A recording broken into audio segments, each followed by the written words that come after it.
Guys, so today's video is going to be a collaboration with a good friend of mine, Krystal Hansen. She is an amazing decorator, and I will link to her channel down below at the bottom of this video. But today's video is going to be all about Easter brunch. So I'm going to be doing the cooking and she's going to be doing the decorating. So when you're done watching my video, go check out how she did her tablescape, or if you're coming from her channel, you're going to check out what I made for my Easter brunch. I'm making this early before Easter so that you all can be very inspired and try and get out of this drab situation that we're all in when we're stuck at home. And you can hear my son in the background. But I just wanted to show you that we can still make the day special and celebrate Easter just with what we have. So here we go. The first thing I need to do is actually go out to my chicken coop and get the eggs from the coop. So that's what I'm going to be doing right now. Ooh, there's my egg basket.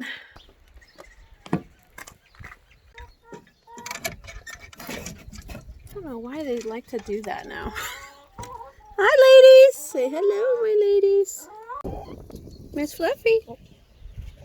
This is Fluffy. She's our big poofiest girl that we have. And that's Lemon. She's the loudest and craziest. And then that's Thea there. Thea's pretty shy, but she's very sweet. And then Pepper is the one in here that's broody. Broody means that she thinks she's hatching eggs, so they sit on the eggs for almost 3 weeks. The first thing I need to do is get these eggs in water to check and make sure that they are still good. I usually go and get the eggs every other day, so there's a chance they might have a hole or something's wrong with them. So if any of them float, then they're bad. If they don't float, then they're good.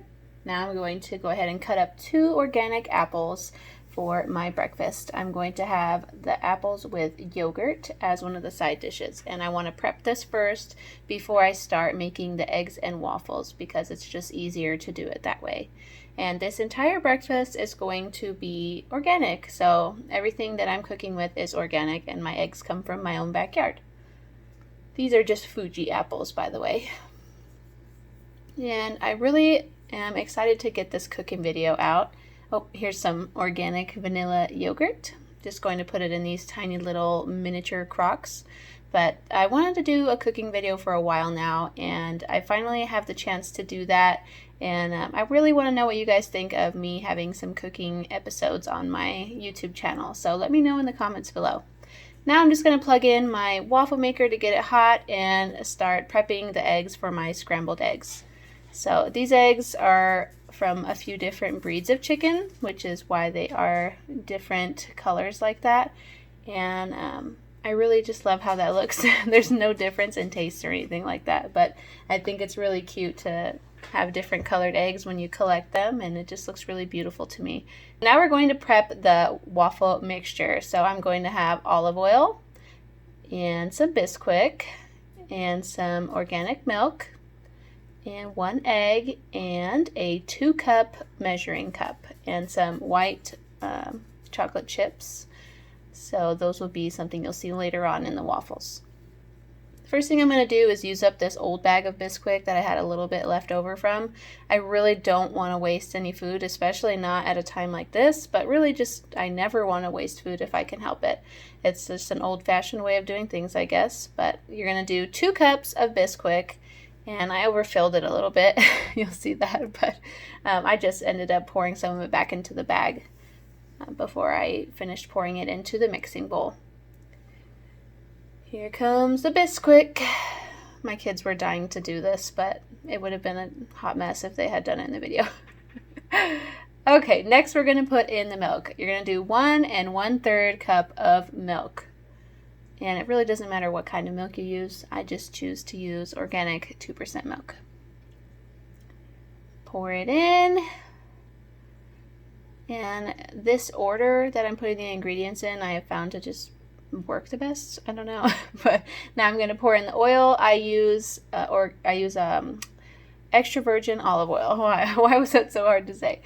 Anyways, get 1 egg in there and start mixing it up. So the mixture, you don't want to over mix it. So you're going to mix it just to where there's only a tiny bit of lumps still left in the batter.